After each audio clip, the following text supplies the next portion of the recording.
Bom dia, pessoal! A gente vai começar a nossa oficina. E bem, nós duas somos Letícias, mas para evitar confusões, pode me chamar de Letícia, Lê, e ela Ana ou Tícia. E bem, nós somos da Sala Multimídia, que é um grupo focado no estudo de conceitos sobre interação humano-computador. E a gente está ofertando a IHC Week. Começando, eu queria que vocês imaginassem sites, aplicativos, marcas que vocês interagem no dia a dia de vocês e pensassem o quão fácil ou quão difícil é interagir com eles. Aqui no slide eu trouxe o quiosque self-service do McDonald's, mas poderia ser de qualquer outro restaurante. Vocês já tiveram a oportunidade de mexer nesses quiosques? Para vocês, foi fácil ou foi difícil a interagir com eles? Foi fácil? Ok. Agora, o Siga. Imaginem o Siga. Vocês acham que o Siga ele tem uma interação fácil ou difícil? Se eu pedisse agora para vocês marcarem, sei lá, uma consulta lá no Siga A, o que é possível, ou acessar a disponibilidade de turmas de um outro curso, vocês conseguiriam fazer? Bem, realmente, muitas das vezes é um pouco difícil essa interação no Siga A. Isso torna-se um processo frustrante. E isso não deveria ocorrer. Mas isso acontece porque, muitas das vezes, os produtos eles são projetados sem pensar no usuário final. E aí que entra o design centrado no usuário, também chamado DCU. Ele vai ser o nosso primeiro conceito de hoje. O DCU nada mais é que uma abordagem que você coloca as necessidades, as limitações, expectativas, o contexto dos usuários no centro do processo de design.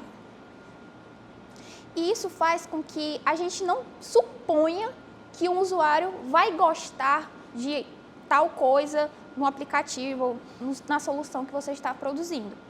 O DCU ele faz com que a gente descubra quem é o usuário e quais são as reais necessidades dele. Mas como é que a gente consegue entender esses usuários?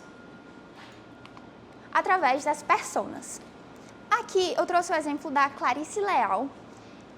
Eu não vou me aprofundar tanto, porque a gente vai ver direitinho já ela, mas ela é uma ferramenta para a gente conhecer os nossos usuários.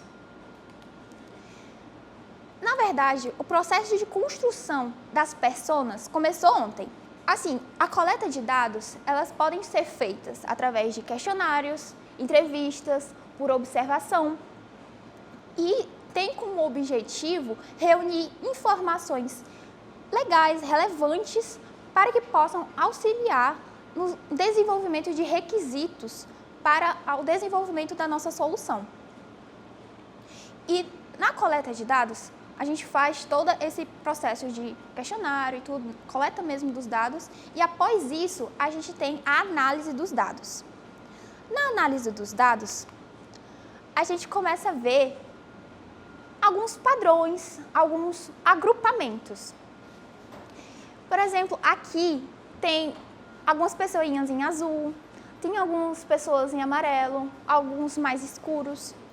Isso acontece também numa coleta de dados. Aqui está sendo bem figurativo para ficar melhor entendimento, mas quando você vê uma coleta de dados que tem vários dados de usuários que têm informações parecidas, você acaba agrupando para melhor análise e forma perfis de usuário. Então, perfis de usuário nada mais é que um agrupamento de usuários, dados coletados dos usuários, que vai formar esses usuários que podem ser utilizados para a criação de personas depois. Aqui, trazendo um exemplo mais real, a gente trouxe esses 4 perfis. Esses perfis foram desenvolvidos por colegas que já estiveram na célula. Eu digo que já estiveram porque eles já se formaram, então faz um pouquinho de tempo, mas ele foi basicamente uma coleta de dados que teve com usuários de aplicativos do Meu Ônibus e o Bicicletar. Eles fizeram todo um esquema de coleta de dados e separaram em 4 perfis. O primeiro perfil é aqueles que utilizaram o meu ônibus e o meu bicicletar. Esse foi o agrupamento de usuários que eles tiveram primeiro. Depois, eles fizeram somente aqueles que utilizam o meu ônibus. Depois, somente aqueles que utilizam o bicicletar. E, por fim, o que não utilizam nenhum dos aplicativos, ou seja, nem o bicicletar e nem o meu ônibus. Então, eles agruparam e colocaram os pontos em comum em cada um. No caso, ele colocou como porcentagens, dados quantitativos em cada perfil. Mas vocês percebem que os perfis, eles ainda não estão, sabe, uma conexão com você? Eles estão meio afastados, meio frio? É justamente porque a gente não consegue ter uma certa conexão emocional com dados. Com uma planilha de dados, você não consegue. Então, por isso que existem as personas. Trazendo novamente a Clarice Leal, a gente percebe que ela foi feita a partir do perfil 2, que são aquelas pessoas que utilizam apenas o meu ônibus. E aqui a gente tem todo um contexto. A gente percebe que agora ela tem um rosto, a gente conseguiu humanizar aquele perfil, trazendo um rosto, trazendo um nome para aquele usuário, aquele conjunto de usuários no caso, trazendo idade, onde ela trabalha e toda uma contextualização para aquele usuário. Isso faz com que você meio que, talvez quando a pessoa estiver utilizando esse meu sistema, provavelmente a Clarice ela deve amar esse sistema, porque eu criei essa persona com base num perfil de usuários que eu coletei dados.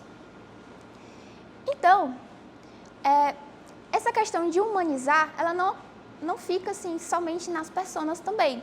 Por exemplo, aqui temos o assistente virtual da Amazon e ela é chamada de Alexa, justamente para criar essa conexão emocional com você. Então, dar nome, uma personalidade, um contexto, acaba criando essa conexão e ficando algo mais simpatizante. E é isso justamente que a gente quer trazer para as personas no design centrado no usuário. Mas, afinal, eu falo usuário ou persona? Usuário, ele é um termo muito vago. Por exemplo, aqui todos vocês são de um grupo de designers ou desenvolvedores. Vocês estão lá reunindo, falando, mas o usuário isso, o usuário aquilo. Uma pessoa daqui pode ter uma concepção que o usuário é um. Já outra pessoa pode ter outra concepção do que é aquele usuário.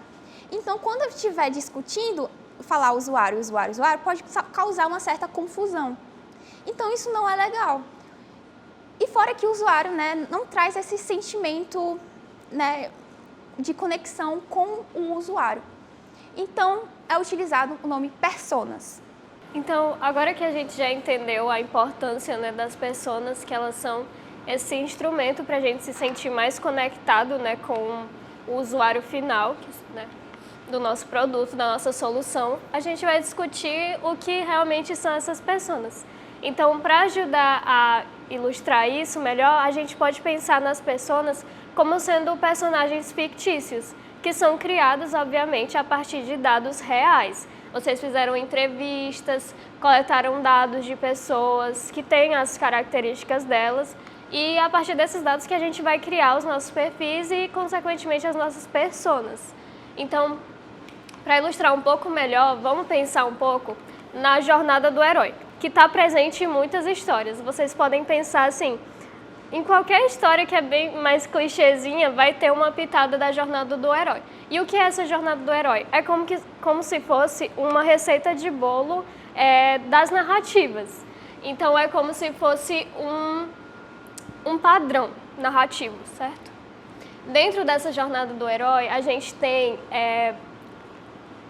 personagens que têm características muito semelhantes, e eles são chamados de arquétipos. Então aqui eu trouxe alguns exemplos para vocês, talvez vocês reconheçam alguns desses personagens. A gente tem, por exemplo, o Zuko como sendo a sombra. Isso daqui é um arquétipo, é um personagem, qualquer personagem pode se encaixar nesse arquétipo aqui. Mas vamos pensar no arquétipo do mentor. Aqui ele está sendo representado pelo Sr. Miyagi, do Karate Kid. E ele está criando uma personificação desse arquétipo, que é só um grupo, ele tem características, né? É tipo um agrupamento de características em comum e pode ser personificado por qualquer personagem. Então, por exemplo, outro personagem que pode personificar o arquétipo de mentor é o Yoda. Ele tá engraçado aqui. Mas é o Yoda, vocês conhecem ele, né? O arquétipo de mentor é aquele guia, aquela pessoa que vai guiar o herói, que é muito inteligente, muito sábia. E esse arquétipo, como eu falei, pode ser representado por qualquer personagem. Então, nessa analogia que a gente está criando, o perfil de usuário seria o arquétipo, que é uma coisa mais vaga, enquanto que a persona seria o Yoda, nesse nosso exemplo aqui. Porque o Yoda, ele tem rosto, ele tem uma fala, ele tem um comportamento, ele tem um nome, ele tem os objetivos dele e tudo mais, que são específicos dele. Não é uma característica somente do arquétipo de mentor. Então, é como se fosse realmente uma personificação. E eu espero que tenha ficado um pouco mais clara essa diferença entre perfis e personas. E nisso, é muito importante não pular a etapa direto de coleta de dados e para confecção de personas. É muito importante pensar nos perfis. Porque lembra aquela coisinha que a Letícia mostrou do agrupamento das pessoinhas? Aquilo dali é o refinamento dos dados que vocês estão coletando. É muito importante fazer isso para vocês não se perderem em nenhum momento. E também é importante notar que para cada perfil existe uma persona. Então você vai criar um perfil e desse perfil vai gerar uma persona. Então é sempre uma relação de 1 para 1. Enquanto que o perfil pode representar um aglomerado de dados que vocês coletaram de várias pessoas na coleta de dados de vocês. Outra coisa que é importante enfatizar é para vocês não inventarem os dados. Eles têm que surgir da coleta que vocês fizeram com pessoas reais, que falaram aquelas coisas realmente. Então, não dá para você inventar a profissão da persona, por exemplo. Ela tem que derivar de alguma coisa concreta, senão a sua persona vai ficar mentirosa, não é uma persona de verdade, não vai ser útil para a sua solução. Então, não inventem dados. Vocês podem perguntar, mas eu posso inventar nome? Porque na coleta de dados a gente geralmente não pergunta o nome porque não é um dado muito relevante. Mas o nome pode inventar, é a única coisa que vocês podem inventar. Mas qualquer outra coisa não é legal inventar, porque senão vai virar uma proto-persona, que é uma persona que você faz assim na pressa, sabe? Porque você não tem os dados. E não é isso que a gente está fazendo aqui hoje. E bom, agora a gente vai pensar nos elementos que compõem uma persona. Primeiro, você tem que pensar na identidade. Então, vocês que estiveram aqui na coleta de dados, vocês lembram que a primeira coisa que você faz é perguntar dados demográficos. Você pergunta a idade da pessoa, se for relevante, que curso ela faz, que semestre ela faz, o que ela faz da vida. Esses dados, eles são demográficos e servem para identificar. Então, aqui nós temos o exemplo do Paulo Correia, e ele tem uma fotinha que é acurada, ele é cearense, ele tem 43 anos, ele é casado. Essa foto aqui, ele representa o Paulo Correia. A gente consegue identificar que ele é um homem mais velho, né, 43 anos e tal. E aqui são alguns dados, ele é formado em redes de computadores, ele atua como técnico de suporte em escola de ensino médio. Então, isso daqui, a gente se sente até, de uma certa forma, conectado com ele, como se ele fosse uma pessoa real. É o Paulo. Então, é muito importante essa parte de identificar. Porque é mais ou menos isso que vai diferenciar um perfil cru de uma persona que você sente empatia e tudo mais. Então, é muito importante essa fase aqui. Outra coisa que você vai fazer depois dessa identificação é pensar no status da sua persona. Ele pode ser uma persona primária, que é o foco principal do seu design, né, como o nome indica. Pode ser uma persona secundária, que vai ser afetada indiretamente, mas vai ser afetada. E também pode ser uma anti-persona, que não vai usar o seu produto ou representa um perfil que a gente quer evitar atender. A sua solução não vai atender essa pessoa, ela não vai utilizar a sua solução, então ela representa uma anti-persona. Você pode utilizar ela para pensar, tipo, o que essa pessoa não ia querer? Aí você usa a anti-persona. Esses dois aqui é importante você traçar, principalmente uma persona primária, porque pensa assim, vocês estão num contexto, vocês são todos designers sentados numa mesa, tem 5 personas. Aí você fica tipo, a Mariana ia querer essa funcionalidade, mas a Joana não ia. Quem eu devo priorizar? É justamente por isso que a gente define personas primárias. Quem é a primária? É a Joana ou é a Maria? Aí, se for a Maria, você prioriza ela, né? Porque ela é a sua persona primária. Então, serve para evitar essas confusões dentro da equipe e tudo mais. Depois de ver o status da persona, a gente vai ver os objetivos. Essa é uma parte muito importante e ela é um pouco densa também. Tem 6 objetivos da persona, mas a gente vai ver direitinho com calma. Os objetivos, eles podem ser pessoais, ligados à identidade e emoções da persona. Então, por exemplo, o objetivo pessoal de uma persona pode ser de se sentir produtivo, pode ser de ganhar confiança. Isso é um objetivo pessoal, então ele está felizinho aqui. Os objetivos também podem ser corporativos, são associados à instituição ou ambiente que essa pessoa está inserida.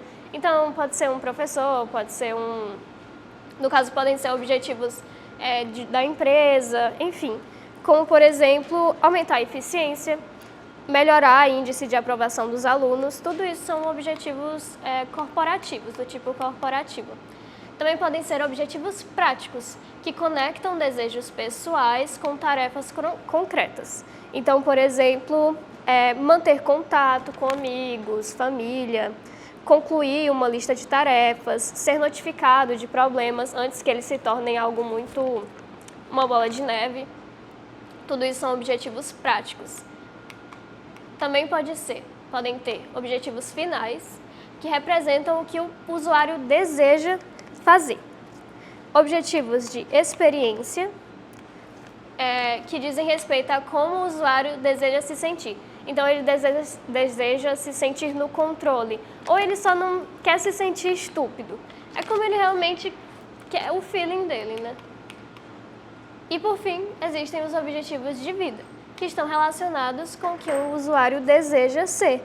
Então, ele pode querer viver uma vida boa, ele pode querer ter sucesso na carreira dele, ou ele pode querer ser especialista num assunto que para ele é muito importante.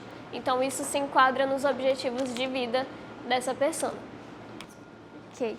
Agora que a Tícia falou um pouco sobre os atributos das personas, vamos agora praticar, teoricamente. Aqui eu trouxe esse exemplo. Vocês acham que esse exemplo é um exemplo bom ou ruim?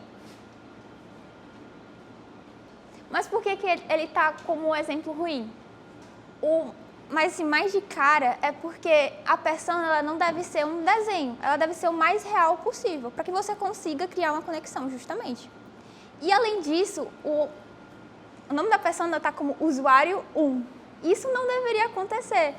Como aqui nos dados demográficos está dizendo que é uma mulher,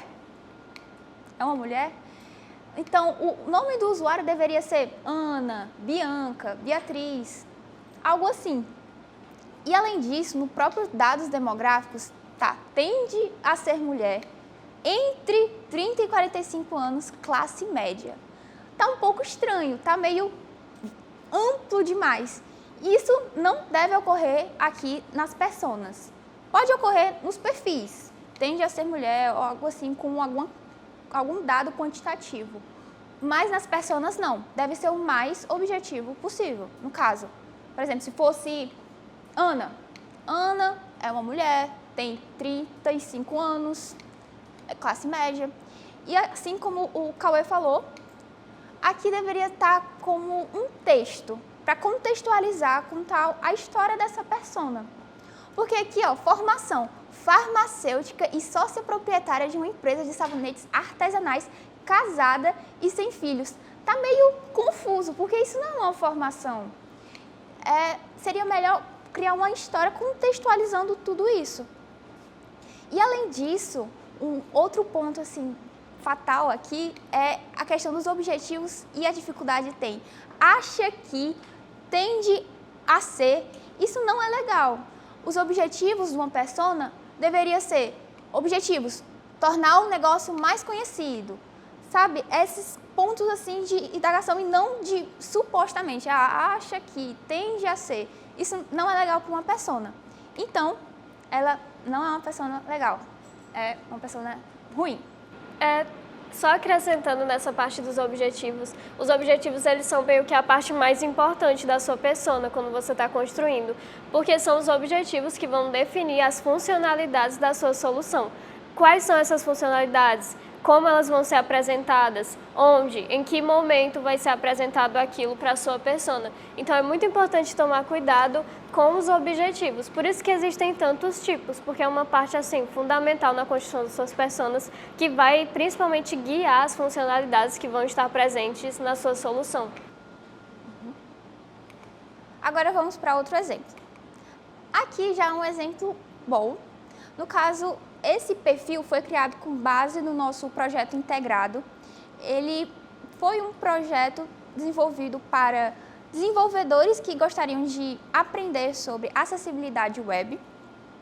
E aqui depois da nossa coleta de dados, tivemos 3 perfis, mas aqui no perfil 1, somente os desenvolvedores mais iniciantes. Então, passando aqui para as personas, aqui a gente tem a Bianca Castro, ela já tem uma idade, ela informa aqui que ela é uma desenvolvedora iniciante. Aqui a gente tem uma contextualização dela, ou seja, conta um pouco da história dela. Tem os objetivos mais focados, conseguimos ver as habilidades e também as expectativas. E todas as informações a gente consegue ver através dos perfis.